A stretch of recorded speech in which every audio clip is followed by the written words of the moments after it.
Welcome back, team. I know it's been 3 months. It's been a long time. We're in the middle of a winter, sort of just coming into spring here in New Zealand. It's filthy weather. It's miserable outside. Even today's cold. I was going to shoot this video outside so that we had better lighting and all that sort of carry on, but unfortunately, we're inside. So hopefully you can see everything that I'm about to talk about real easy. This is just a video that I want to touch base on. I know it's been a while, and also over 1,000 subscribers now. So massive thank you. I think we've got about 40 something videos online. If you get bored enough, go through and have a bit of a look. So appreciate all of you for tuning in, and we'll get down to what I've got on the bike now. So since you've seen it last, there's been a couple of changes, not big changes, but changes that I think you'll appreciate it. And I'll run over those. What I want to talk about today is I want to talk about, as far as the low rider S goes, and for big lads like myself, I wanted to talk about the must-have upgrades compared to the must-want upgrades. You know, like the color of your tank. You know, I wanted this color. It's not a must. But here are a few of the musts that I've found that I need to set these bikes up to suit the way that we ride them, right? So I want to start at the very front, and I'll start with your brakes. For a start, fuck you, Harley. I warped your brake discs in a matter of months from you, right? Twin disc front. On paper it says it's got all the stopping power you need and all that sort of carry on. Realistically, Harley brake rotors have always been shit. These ones were the same as all the others. So after warping the brake disc, $2,000 New Zealand dollars later, upgraded to the Galfa rotors and pads. They're a thicker rotor for a start, so you notice that the moment that you put it on, right? They're a slightly thicker rotor. They're heavily vented. They are a very, very good option, and for me, a must upgrade for when you're going quick on your bikes, you know. I already have a video online of the install of these, well, not so much the install, but my thoughts of them after they were installed. So feel free to go back and check out that. I'm probably not going to show you close-ups of everything that I've done today, just because I think there are videos of most of it out already. But there's a few things that aren't online that you guys haven't seen that I will show you. So if we're starting at the front, we're going to go brakes. Brakes are a must. Second from that, headlights. Again, Harley came out with that halo ring headlight and all that sort of carry on for these later model bikes. Done overly not that great. The Moons MC, thank you guys, without the pun, literally night and day. This shit. And when I put it in, I thought, okay, I'm probably going to get flashed from oncoming drivers saying, you know, like, hey mate, your light's pretty bright. I haven't had that at all. If you get stuck out in night time, or you plan on riding through the night and all that sort of carry on, and you need to see, I'm not an advocate for all of these parts. I don't have promotion ties with them. I don't have any sort of crap like that. What I'm telling you is what I feel are the best upgrades over the years. I think I've been riding 13 years now for the big blocks. These are the upgrades that I've found are above and beyond the basic upgrades that you can get through people like HD, Screaming Eagle, all that sort of crap, right? So the Moons MC headlight, highly recommended. Night and day difference, absolute weapon. Fully in love with it. So, and I think it actually looks quite cool. I'll show you a close-up of that at some stage soon. For us bigger lads, as you know, I've already spoke about having the bars where you need them. For me, shoulder height, I'm 6'2", 6'3", somewhere around there. On a standard low S, you're down here. Bars up. I used to have on, and you'll see in my earlier videos, I used to have high 8 hangers and all that sort of carry on. And although they're great road presence and all that sort of carry on, they look really cool on the bike, they are a little bit impractical. When your lean angle comes over and you're holding that centre line on the road, you have to then think that if your hands are, I had 22-inch APs, that now puts you almost a metre into oncoming traffic with your clipping point, which is, you know, be your furthest hand out. So I kind of veered away from that when I started to get back into this sort of bike. T-bars, a lot of you ask where the T-bars come from. They are a hammer-down product from New Zealand. They are unfortunately only sold in New Zealand. But that's not to mean you can't go to an engineer over there, wherever the hell you're from, and have them copied or duplicated. They're 2-inch thick, about 900mm across, gives you a good solid stance on the bike. And I find that, for me, they're perfect, right? A lot of the other guys have run the same bars, but they run 14s. They're not as bigger in the body as the rest of us. So, other than that, moving forward, mirrors, fucking joke. I mean, I have them on there because legally you have to have them, and I do like to look behind me. But to be fair, they vibrate so much that they're basically pointless, right? So, other than that, fairing, if you're going to go quick on these naked bikes, I think the fairing actually comes into play quite well. This is a standard HD fairing, quarter fairing. You purchase it straight out of the book at your local dealer, and all I did was put the 12-inch Denton performance screen on top, which you've seen in previous videos, so you know what that's all about. I've tinted it because I don't look through it anyway, I look well over it, so that wasn't an issue. Going back to, I guess if we move back towards this part of the bike, a must-have upgrade is a cam, but that's only a must-have upgrade for probably 50% of people. The 114 standard motorbike itself does have a fair amount of power, and it does ride very well, right? And for the most of the riders out there who don't ride aggressively like we do, or basically ride on white knuckles all the time, once you cam them with just a stage 2, these things really open up and waken up and liven up, and it's almost twice the bike, you know. It's very, very cool. I've done a few comparisons with some of the other boys that have got low Easters around me who hadn't cammed them yet, and any sort of drag race or anything like that, you leave them behind by a couple of bike lengths. So the cam is really cool. It's really aggressive. I'm running a Screaming Eagle cam. When I first built this bike back in 2020, January 2020, there was fuck all upgrades available as far as aftermarket go. There were no zippers cams. There were no, you know, SNS cams yet. You know, the only things that were available when I built this bike was basically things through Screaming Eagle, you know. So that's where we went with it anyways. I haven't swapped it out. I'm totally happy with the cam. Our roads in New Zealand are very twisty, they're very tight, they're very fun. I don't feel as if I need to go any further with the staging. I don't think I need to go to stage 3, and I used to talk about in the early video about wanting to go to stage 4. Be the 131, get the biggest out there, the baddest, all that sort of carry on. It's just not applicable to where we live and how we ride. You know, my favourite riding is, as you'll see on previous videos, is through the hills. Love going up hills, smashing through the corners, the canyons, the mountain passes, all that sort of carry on. And a 131 doesn't really lend itself to that. In America, big open roads, all that sort of carry on, nice high speed power, great. Even our motorways probably, you know, pretty good with the 131, but we're generally not on them. We try to avoid the motorways because that's where the filth hang out. So moving forward past the cam, probably pipes. Pipes are a must, cams are a must. I don't think the heavy breather's a must.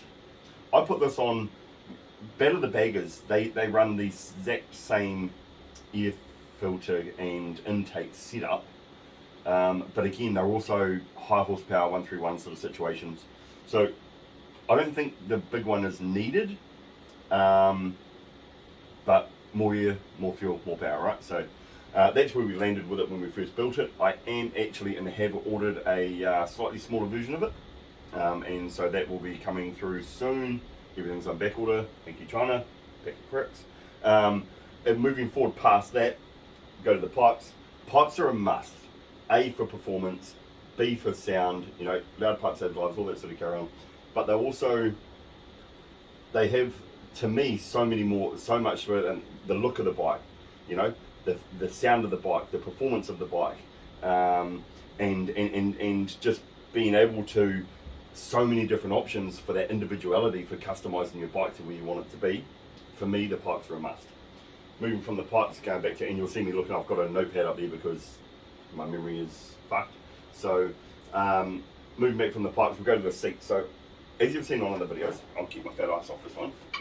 This was the seat that I originally started with. The Saddleman step up seat. You'll see that on basically every video up until now.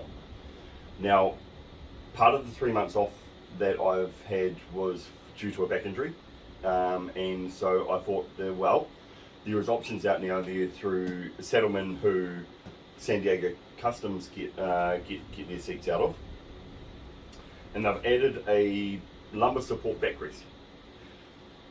Here's the prick. In New Zealand, we don't get to test or walk into a shop and feel, touch, smell, fucking lick the seat that you want, right? don't look see. But so therefore we've got the procuring from America, go through Australia to here. When it's landed, it's yours. Here was the problem I had with this seat. This seat here, the first original settlement seat, which I believe was back in 2020, was the only company that was making seats for the low assistance at that point. There were no Lapierre seats or anything like that. There is now. So I got the first generation seat, and it is fucking hard. After about an hour in the saddle, you're feeling it, right?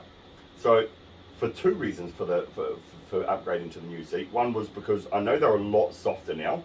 It is a lot more comfortable to sit on. Height-wise, the profile of the seat for the passenger as well, compared to a little bit smaller on these, a bit thinner on the original ones. And then I thought, right, here's the cool thing. This little Velcro tab on the back here, you pull that off, and there's a space for a tongue. Now here's the additional lumbar support. Pretty simple situation. It slides in. Now, that being said, it's not overly ugly to look at. It's an easy fitment. But it does move you forward. Just throw that expensive seat over there. Yeah. But it does move your riding position forward a little bit on the seat. So with it hard into your lumbar support like that, it is relatively firm. So again, the things you can't feel in New Zealand by just ordering shit online, right? So it's a little bit hard on the back, and my lower back was the problem for the injury. Tends to dig a little bit. So I went, okay, it's going to take a little bit of getting used to. I'll run it without it for a couple of days, see what the seat itself feels like. So we go back, we pull that out, we cover the little hole with your Velcro. I'm not going to do that because I want to show you something. And then you jump on. The problem is, when they were making the seat, there's a hard plastic or steel type tongue, well, female end, I should say, here, that the steel tongue of the lumbar support slips into. But they've left a whole bunch of padding out around the top of it. So without the padding on, if you fucking twist your wrist, your back pushes into here, you can actually feel the plastic or steel component in here digging into your back. Right, so here we are, getting parts in, getting custom parts in, and having to customise them yet again to suit your own needs. $4 worth of foam shit, quite dense, quite hard. I cut out that much of it. I'll put it down, I've shoved it down inside the seat with those two fingers, shoved it down inside the seat, and it's actually done wonders as far as the feel. I've managed to get rid of that hard piece in my back, so therefore riding without the lumbar support is going to be a lot more comfortable. Moving from the seat forward, so that's my only bitch about the seat, was the fact that you can't touch and feel things in New Zealand. You have to order it. When it gets here, it's yours, basically, you know. So not overly impressed with that lumbar support situation on the seat. I'd imagine that the seats that are done by San Diego Customs without the lumbar support are probably very comfortable, and I would recommend, because this here is actually very nice as far as the seating goes. Moving from the seat back, actually the thing that I did forget at the front, which was probably the last must-have mod, and that would be the radiator guard. The radiator guard down here, stopping all those stones coming off your front wheel, smoking through your oil cooler, dropping your oil, smoking your engine, right? So it's something that I don't know why Harley didn't do themselves. I believe they have an option now. It's still not that good. It's basically a border around it. So go to places like Radguard from Australia, or a lot of shops now actually making and 3D printing custom ones that you can put over top. So that to me was one of the first mods I did once I'd seen a guy who had put a stone through his, dropped his oil. It was an older bike that had done many kilometres, but it still cooked his motor. So therefore he was up for a whole new bike, right? So one of the first things I did was that. As far as all the other mods on this thing goes, these are all the want mods. The heated grips, the fucking cruise control, the shortened levers, the nicer mirrors, the paint job, the air filter. the layover number plate, all those sorts of things. They're all just a want, you know, they're not a need. The need was the things that I spoke about first. The forward controls also being one of those needs. If you're really long-legged and feel uncomfortable on mids, they're not a must for long-legged guys. But if you're uncomfortable on mids and you feel as if you're looking like the proverbial monkey riding the fucking bike when it's standard, have a look, or go and, I mean, there's plenty out there now, sit on someone's bike that has forwards, test them out. I believe for me with the longer legs, they were a must. That's pretty much it as far as the bike goes for where it's at now. I'll turn a couple of things on. I just want to show you a few things as we walk around the bike. I'll come over and grab the camera. Just a few close-up things of where we're at with the bike and the mods that were more wants other than needs. And you can sort of have a gauge to yourself as to whether or not you think you'd like it on yours. Any questions, anything like that, I think I've answered pretty much 100% of questions that have ever come through YouTube now. So fire a question my way. If I know the answer to it, I'll fucking fire it back. If I don't, hopefully I'll be able to point you in the right direction of someone that does know the right answer. So here we go. I'll come grab the camera. I'll just show you a couple of things as to the new mods.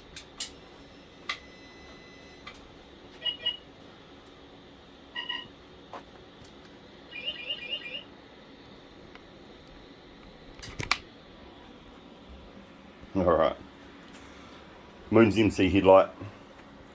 I did not hook up the indicators around the outside edges.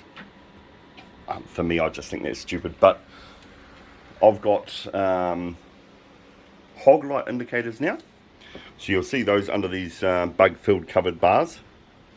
That's them there, and if I just flick that on, shit, they're bright. So you'll see it sort of, it actually, you can see it flashing in this, but it actually scrolls across like a sort of Lexus car does. They're very, very cool, nice and bright, discreet under the bars, but work exactly the way you want them to, right? So Moon's MC headlight, definitely an upgrade, a must upgrade. The rotors, a must upgrade. The fairing for me was an upgrade, definitely a must upgrade. Indicators were a must because, well, these are brighter and far more effective than what standard indicators are anyway. So bars again, the 16-inch by 2-inch T-bars. Moving down, forward controls. Keep blocking the camera lens, sorry about that. Forward controls, pipes, seat. Here's that fucking issue, right? So you can see the multicolored foam that I've rammed down inside there. But that right there is the tongue, or sorry, the female version of that, the hole to put your tongue in, not your actual tongue. Here's the Velcro cover that just sits nicely over in place for when you're one up and doing your thing and you don't want the lumbar support on.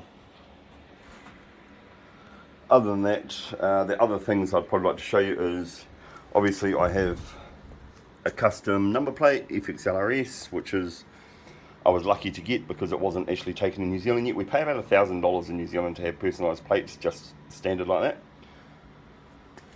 that. The Moon's MC tail light with integrated indicators. I'll just bang that on for you. So you see them like that. Very good, very effective. Little plates that we made in the workshop to get rid of the old ones. Red discs to suit, pipes. We are ready to rock and roll. So, that being said, that's basically what I wanted to talk to you and show you about. Again, appreciate all the followers, all the questions, good or bad, love it. We will be ready to rock and roll back on the road any day now. We do ride in the winter, it's just not as often, right? We don't really get snow where we live, it's just cold and shit.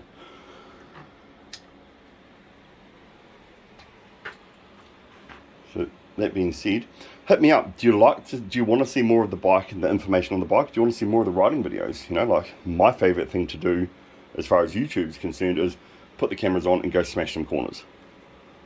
But other people just want to see you talk shit about this thing. So either or, let us know. Hit us up in the comment, like, subscribe, all that sort of carrying. It all helps.